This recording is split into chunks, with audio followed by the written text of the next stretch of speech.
Welcome back to All This Math. This is Professor Parker, and I'm here about to do some more ACT prep. All right, so this is question number 3. I did not write out the complete question on here, but you can find the complete question printed out in the description notes underneath of this video on YouTube, if you're watching this video on YouTube right now, which you probably are.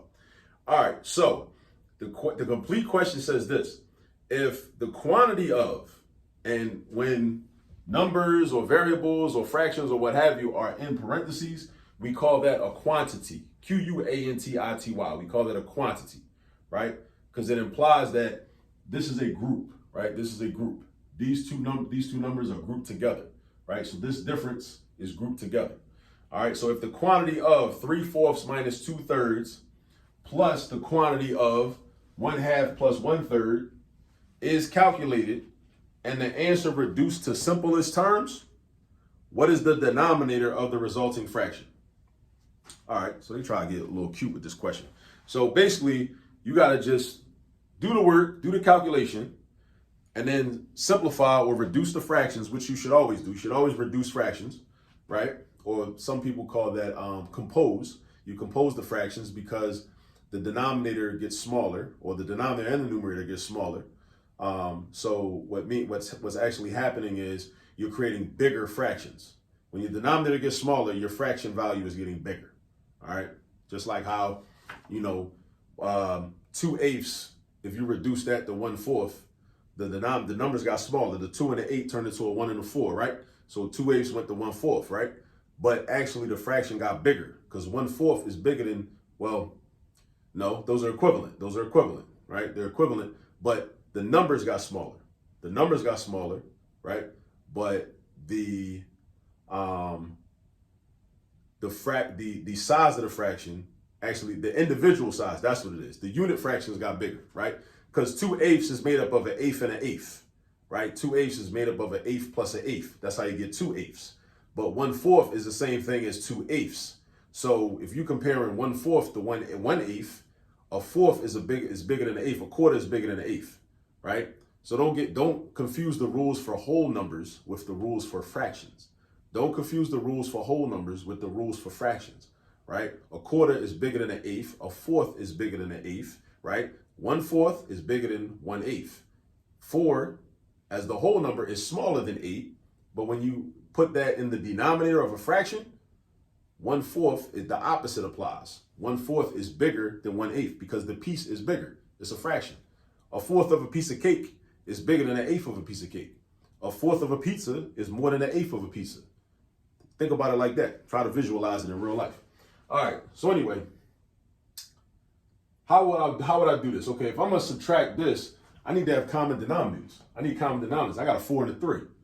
I can't mess with that, right? You can't get jiggy with that, right? Right? You got a 4 and a 3. Over here, you got a 2 and a 3. So you need common denominators, like within these groups though, right? Within these groups. So check this out. What I'm gonna do is, I'm gonna say, all right, well, what is a common denominator between 4 and 3 will be 12. It will be 12, because 12 is a number that is a multiple of both 4 and 3, because 4 times 3 gives me 12, and 3 times 4 also gives me 12. So watch what I do. This is what I'm gonna do. I change this 4 to a 12, put my minus sign, change this 3 to a 12, right? Since 4 times 3 gives me 12, I also got to multiply the 3 times 3. So I did 4 times 3 to get 12. I'm going to do 3 times 3 to get 9. So 3/4 is equivalent to 9/12. Since 3 times 4 gives me 12, I also do 2 times 4 up top. See, it's like as below, so it is above. As below, so it is above. As below, so it is above. If I multiply by 3 down here, I multiply by 3 up top. If I multiply by 4 down here, I multiply by 4 up top. 2 times 4 gives me 8. All right, so now I'm about to I can do that now because my denominators are common. You cannot add or subtract fractions unless your denominators are common. You can multiply, divide all you want, regardless of what the denominators are. But when it comes time to add or subtract, your denominators got to be common. They got to be the same. All right, so 9/12 minus 8/12, that leaves me with 1/12. All right, now we got to go over here with it. So you got 1/2 plus 1/3. 1/2 plus 1/3, I need a common denominator. I'm going to use 6, right? I'm going to use 6. But there's a lot of common denominators that 2 and 3 share, but the lowest common denominator is 6. So I'm gonna use the lowest one because that makes the math easier to me. So something over 6 plus something over 6. If I do 2 times 3 to get 6, I gotta do 1 times 3 and I get 3. If I gotta do 3 times 2 to get 6, I gotta do 1 times 2 to get 2. All right, bring the plus sign down. What's 3/6 plus 2/6?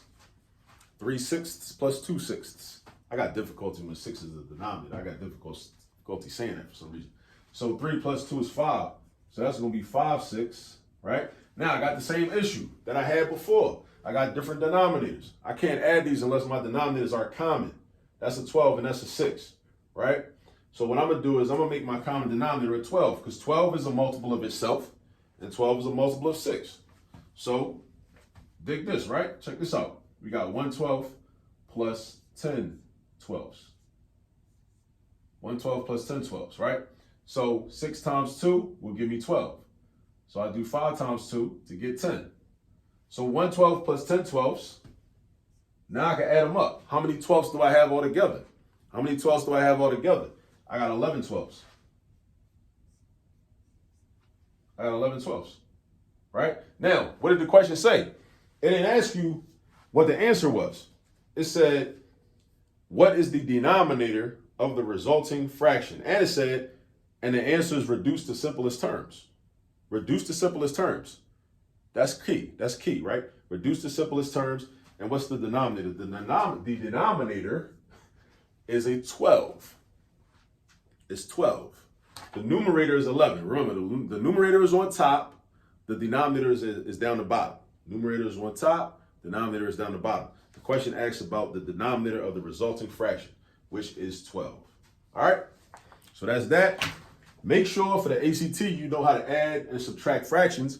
Make sure you know how to find a common denominator. Make sure you know how to reduce fractions in case you need to. We didn't need to here, but if I'd have, done the math a different way, we perhaps possibly would have needed to, but we didn't, right? And also make sure you read the question carefully because what they'll do is they'll purposely make 11/12 to answer. And what somebody, will do if they don't read the question carefully and understand that they only asked you about the denominator. They didn't ask you about the actual complete answer. If you don't read the question carefully, you'll get it wrong, even though you did all the math correctly. So don't fall victim. All right? So keep studying. I'll see you on the next video.